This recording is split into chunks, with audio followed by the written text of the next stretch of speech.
Hello student, myself Gajendra Kaur, G&R management college Bulandshahr B.Ed department से।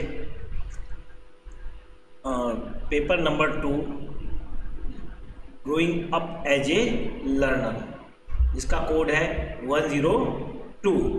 तो पिछले वीडियो में बेटे हमने इसकी यूनिट नंबर 5 की बात की, और 5 में हमने व्यक्तिगत यानी कि पर्सनैलिटी को देखा, व्यक्तित्व को देखा, पर्सनैलिटी को समझा कि पर्सनैलिटी शब्द कहाँ से आया है, किस भाषा से बना है, उसकी परिभाषा क्या है, व्यक्तित्व की संरचना क्या है, फ्राइड ने व्यक्तित्व के बारे में क्या कहा है, कितने तत्व बताए हैं, और कौन कौन से इसके कारक होते हैं, इन कारकों की बात करी, व्यक्तित्व के शील गुणों की बात करी, और व्यक्तित्व की गति का जो मोटर साइकोमोटर उसकी बात करी, व्यक्तित्व के सिद्धांत की बात करी है। ठीक है, और उसके बाद फ्राइड के सिद्धांत, कुछ और सिद्धांत थे जो कि उन्होंने दिए थे फ्राइड के सिद्धांत। तो आज हम आगे उसी सीरीज में यूनिट नंबर 5 को ही करते हैं, और इसमें हम देखते हैं व्यक्तिगत मापन की विधियां, यानी कि जो व्यक्तित्व या पर्सनैलिटी के जो मापन की जो विधियां होती हैं वो क्या होती हैं। यानी कि व्यक्तित्व को मापने का एक तरीका होता है, एक मेजिंग होती है कि भाई हम कैसे नाप सकते हैं, तो उसको हम नापने का तरीका देखेंगे, कौन कौन से उसमें इक्विपमेंटों का यूज किया जाता है। तो बच्चों हम स्टार्ट करते हैं व्यक्तित्व का मापन। तो व्यक्तित्व मापन का विकास, यानी कि पहले जो पर्सनैलिटी है इसका विकास कहाँ से हुआ, कैसे स्टार्ट हुआ, और इसको किस रूप में जाना गया। तो 19वीं शताब्दी के प्रारंभ में गॉल तथा स्परजीम ने मुख आकृति तथा खोपड़ी के उभारों के आधार पर व्यक्ति में 37 शक्तियों की सूची दी, यानी कि 37 ऐसी सूची दी, ऐसे आंकड़े दिए, जिस एक सूचना दी जिसमें जीन के इच्छा से लेकर विनाश प्रवृत्ति तक कितनी ही प्रवृत्तियां सम्मिलित थीं। यानी कि जन्म से लेकर कहाँ से जीने की इच्छा, यानी कि जन्म से लेकर और कहाँ तक विनाश प्रवृत्ति, यानी कि जब तक वो मृत्यु अवस्था पर जाता है तब तक की सारी सूचियाँ उन्होंने दी। और किसके आधार पर दी? जो हमारी मुख्य आकृति तथा खोपड़ी के उभरे हुए आधारों पर, यानी कि जो हमारी खोपड़ी होती है, सर की जो खोपड़ी होती है, उसके जो उभरे हुए आकार होते हैं उसके आधार पर इसका मापन किया गया। तो व्यक्तित्व को मापने के 3 वर्गों में बांटा है, यानी कि व्यक्तित्व मापन को सबसे पहले 3 वर्गों में बांटा है। और 3 वर्ग कौन से हैं वो भी किसने बांटा है? गॉल तथा स्परजीम ने। तो इन्होंने कहा है कि व्यक्तित्व मापन, व्यक्तित्व परिसूचियाँ, तो सबसे पहले होती है प्रश्नावली सूची। कौन सी? प्रश्नावली। बेटा ये स्टूडेंट्स, ये यूपी-टेट सी-टेट के पॉइंट ऑफ व्यू से बहुत ही इंपॉर्टेंट है। यहाँ से छोटे छोटे सी-टेट के अंदर क्वेश्चन पूछे जाते हैं।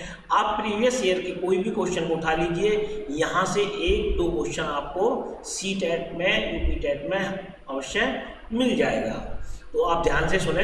तो व्यक्तित्व परिसूचियाँ, तो प्रश्नावली सूचियाँ, तो प्रतिबद्धित प्रश्नावली सूचियाँ, फिर है खुली प्रश्नावली सूचियाँ, चित्त प्रश्नावली सूचियाँ, और मिश्रित प्रश्नावली सूचियाँ। प्रतिबद्धित का मतलब होता है कि प्रतिबद्ध, यानी कि जब हम किसी चीज़ से बाधित होते हैं, जुड़े हुए होते हैं, उसके बाहर हमें कुछ नहीं लिखना होता है। हमें कोई क्वेश्चन दे दिया और ये क्वेश्चन दे दिया, इसके अंदर जो भी हमारा खाली स्थान है उसमें हम जो भी भरेंगे, प्रतिबद्ध, यानी कि जो हमें जितना दिया है सिर्फ इतना ही लिखना है, उससे ज़्यादा कुछ नहीं लिखते। नेक्स्ट आती है खुली प्रश्नावली। ऐसी प्रश्नावली जिसमें क्या होता है कि आपको क्वेश्चन दे दिए जाते हैं और आपको आंसर लिखने के लिए छूट दे दी जाती है। आप अपने विचार से कुछ भी विचार उसमें डाल सकते हैं। चित्र प्रश्नावली, चित्र प्रश्नावली की बात करते हैं तो चित्र प्रश्नावली जो कोई भी हमें आकृति हम सामने से दे देते हैं, उस आकृति के बारे में पूछते हैं, भाई ये आकृति किसकी है और इस आकृति की क्या करो विशेषता बताइए। तो यहाँ चित्र प्रश्नावली। मिश्रित प्रश्नावली, यानी कि इन तीनों का, ऊपर उपयुक्त तीनों का मिला जुला रूप क्या होता है? मिश्रित प्रश्नावली होती है। नेक्स्ट बात करते हैं व्यवहारिक या प्रत्यक्ष विधियां। तो ये होती है साक्षात्कार विधि। कौन सी? साक्षात्कार, यानी कि इंटरव्यू। और इंटरव्यू की बात करते हैं तो एक होता है निर्देशित साक्षात्कार और एक होता है अनिर्देशित साक्षात्कार, एक होता है समाहकार साक्षात्कार। सॉरी, निर्देशित साक्षात्कार में क्या होता है कि चीज़ें पहले से कैसी होती हैं, सिस्टमेटिक होती हैं। पहले से वो एक वे बना हुआ होता है, सिस्टमेटिक होता है कि हमें किस तरह के क्वेश्चन पूछने हैं और कब कौन से क्वेश्चन पूछते हैं, उनके आंसर भी सटीक होते हैं। अनिर्देशित, इसमें कोई भी पहले से शेड्यूल तैयार नहीं होता, ये कोई भी इसकी पहले से योजना तैयार नहीं होती। फॉर्मल ऐसे ही कुछ भी, जैसे कोई कंपनी है तो कंपनी में आप गए वहाँ इंटरव्यू देने के लिए, तो वहाँ अधिकतर अनिर्देशित साक्षात्कार होते हैं। और अगर आप किसी क्लास में जा रहे हैं, किसी विषय का दे रहे हैं, तो वहाँ एक आपका शेड्यूल होता है कि आप उस कंटेंट से ही आपका निर्देश दिए जाए। समाकार में दोनों ये मिला हुआ रूप होता है। नेक्स्ट बात करते हैं निरीक्षण, जो हमारा ऑब्जर्वेशन होता है। ऑब्जर्वेशन की बात करते हैं तो ऑब्जर्वेशन दो तरह का होता है, एक हमारा बाह्य निरीक्षण होता है, एक हमारा स्वयं निरीक्षण होता है। बाह्य निरीक्षण जब बाहर के लोग कर रहे होते हैं, यानी कि प्रत्यक्ष अवलोकन और अप्रत्यक्ष अवलोकन। इन्हें हम क्या कह सकते हैं, प्रत्यक्ष अवलोकन और अप्रत्यक्ष अवलोकन। अप्रत्यक्ष अवलोकन जब सामने से कोई हमारा निरीक्षण ऑब्जर्वेशन कर रहा हो, और अप्रत्यक्ष जब पीछे से यानी कि बिना बताए हम किसी का ऑब्जर्वेशन कर रहे हों कि भाई ये इसमें क्या गुण है और क्या अवगुण है। ठीक है। नेक्स्ट बात करते हैं जीवन इतिहास विधि।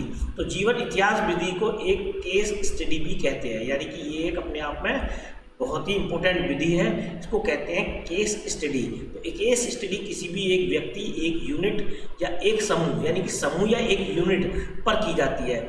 इसमें व्यक्ति के जो रिलेटिव होते हैं उनसे जानकारी ली जाती है, उनके मित्रों से जानकारी ली जाती है, इनमें प्लानिंग की जाती है, सारे आंकड़े लिखे जाते हैं। तो इसमें जीवन इतिहास विधि में आती है आपकी योजना बनाना। सबसे पहले क्या करते हैं, इसमें कोई भी प्लानिंग करते हैं। प्लानिंग करने का मतलब होता है कि अगर आप प्लानिंग करते हैं किसी भी चीज़ की, तो आपको कार्य करने में आसानी हो जाएगी। किसी भी यूनिट पर, किसी भी समूह पर जब हम कोई उसके जीवन के इतिहास के बारे में चीज़ें जानना चाहते हैं, तो हम क्या करते हैं, पहले प्लानिंग कर रहे होते हैं। फिर करते हैं आंकड़े एकत्रित करना, यानी कि जो हमने प्लानिंग की है जीवन इतिहास विधि का, मतलब जो भी हमने यूनिट की, समूह की, जो भी हम योजना कर रहे हैं, उसके संबंधित क्या करेंगे, आंकड़ों को इस एकत्रित करेंगे। और इसमें भी आंकड़े दो तरह के होते हैं, एक होते हैं प्राइमरी और एक होते हैं सेकेंडरी, यानी कि पहले और एक होते हैं दूसरे। प्राइमरी में वो आते हैं जो आप नए एकदम जनरेट करते हो, सेकेंडरी में वो आते हैं कि जो पहले से आंकड़े किसी ने दिए हुए, जैसे न्यूज़पेपर, जैसे पत्रिकाओं से लेना, पुरानी बुकों से लेना। और नए होते हैं जो हम अपने आप से तैयार करते हैं। व्यक्ति लेख, यानी कि व्यक्तित्व, ये क्या व्यक्तिगत लेख, यानी कि व्यक्ति का जो व्रत है, जो उसका पूरी लाइफ है, उस लाइफ का जो व्रत है, जो उसमें जो उसने जीवन में किया है, उसका क्या करना, लिखना उसे। निदान या मूल्यांकन, निदान मतलब उसका कारण ढूंढना, जो समस्या है समस्या का कारण ढूंढना और उसका इवैल्यूएशन करना। फिर उसका मूल्यांकन, जब हमें कोई समस्या है और वो समस्या का पता लग जाएगा तो उसका क्या करेंगे, हम उपचार करेंगे। उपचार मतलब मूल्यांकन करेंगे। ठीक है। बात करते हैं निर्धारण मापनी की। तो निर्धारण मापनी का मतलब है संख्यात्मक मापदंड, रेखांकित मापदंड, संचयी अंक मापदंड और मानक मापदंड। इसमें होता है सांख्यात्मक, या में जब हमें कोडिंग करते हैं 1 2 3 4 5, इस तरह के जब हम करते हैं तो रेखा अंकित मापदंड, जिसमें हम सिर्फ क्या करते हैं, रेखाएं देते हैं। कोई जैसे आपने देखा डंडा रेख, जैसे हम बनाते हैं, एक ये बना दिया और एक फिर हमने ये बना दिया, और ये हमने, जैसे आपने मैच के स्कोर को कभी देखा हो तो उसमें क्या है, संचयी अंक। ठीक है, रेखांकित हमारे संचयी अंक मानक मापदंड, ये पहले से ही क्या होते हैं, निर्धारित होते हैं। नेक्स्ट बात करते हैं आत्मकथा, निर्देशनात्मक आत्मकथा और व्यक्तिगत इतिहास आत्मकथा। निर्देशित मतलब एक वे वाली, और व्यक्तिगत किसी भी एक यूनिट, एक भी समूह की जो योजना बनाते हैं, जो हम आत्मकथा लिखते हैं। नेक्स्ट बात करते हैं समाजमिति। समाजमिति होती है जब हम उसके कई ऑप्शनों को, उसमें ऐसे ऐसे चार्ट बने हुए होते हैं ऐसे, और उसमें हम देखते हैं कि ये व्यक्ति कहाँ ठीक है और कहाँ गलत है। इस तरह की एक समाजमिति होती है, इस तरह की, सत्य असत्य, हाँ या नहीं। तो हमें क्या करते हैं, टिक लगा दिया, इसमें ये है, इसमें ये नहीं है, इसमें है, इसमें नहीं है। तो ऐसे हम टिक लगाते हैं समाजमिति में। वहाँ से क्या करते हैं, ऑब्जर्व कर रहे होते हैं व्यक्तित्व का, पर्सनैलिटी का। नेक्स्ट बात करते हैं संचयी आलेख पत्र। संचयी आलेख पत्र होता है एक पत्र लेखा, पैकेट या परत, संकलित परत। नेक्स्ट बात करते हैं चेकलिस्ट। चेकलिस्ट के बाद करते हैं एनकोडोलर रिकॉर्डर्स। एनकेडोटल रिकॉर्डर्स, इसमें आती हैं प्रक्षेपित विधियाँ। अब प्रक्षेपित विधियाँ क्या होती है? प्रक्षेपित होता है फेंकना, यानी कि प्रोजेक्ट या प्रक्षेपित होना फेंकना। फेंकने का मतलब होता है प्रक्षेपण का अर्थ अपने विचारों, भावों एवं कमियों को अन्य व्यक्तियों या पदार्थों के माध्यम से व्यक्त करना। जैसे मान के चलो एक कोई कंपनी है, एक कंपनी है और कंपनी का एक कौन है? बॉस है, और बॉस के बाद में कौन है? बॉस के बाद में उसके एक मैनेजर है, और मैनेजर के बाद में उसके एम्प्लॉई हैं। क्या है? छोटे छोटे उसके एम्प्लॉई। अब कंपनी का जो ओनर है वो अपने बॉस है, ये बॉस है उसका। अब ये कोई आदेश देगा तो क्या करेगा? अब इसका गुस्सा, कोई कंपनी में काम बिगड़ जाता है तो इसका बॉस गुस्सा किस पे करेगा? मैनेजर पे, और मैनेजर इसका गुस्से को किस पे उतारेगा?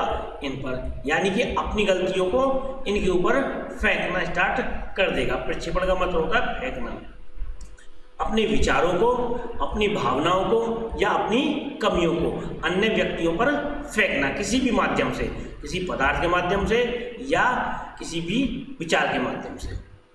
अब आती है प्रक्षेपण विधियों के प्रकार, यानी कि प्रक्षेपित जो विधियाँ होती हैं कितने तरह की होती है? एक होती है बोध परीक्षण, बोध परीक्षण, प्रसंगात्मक बोध परीक्षण और बाल बोध परीक्षण। नेक्स्ट आता है स्याही के धब्बा परीक्षण।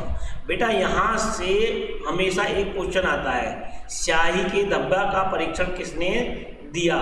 या स्याही रोसा धब्बे, या कहते हैं रोसा स्याही धब्बे का परीक्षण कौन सा है? तो ये रोसा स्याही धब्बे का परीक्षण, यानी कि स्याही के धब्बे का परीक्षण, यानी कि उसमें क्या है कि एक हमारे पास में क्या होता है? व्हाइट बोर्ड होता है। क्या होता है?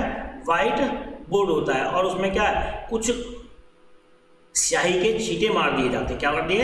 ऐसे ऐसे ऐसे ऐसे छींटे मार दिए जाते हैं। अब उन बच्चों से पूछा जाता है बताइए अब इसमें क्या आपको आकृति दिख रही है?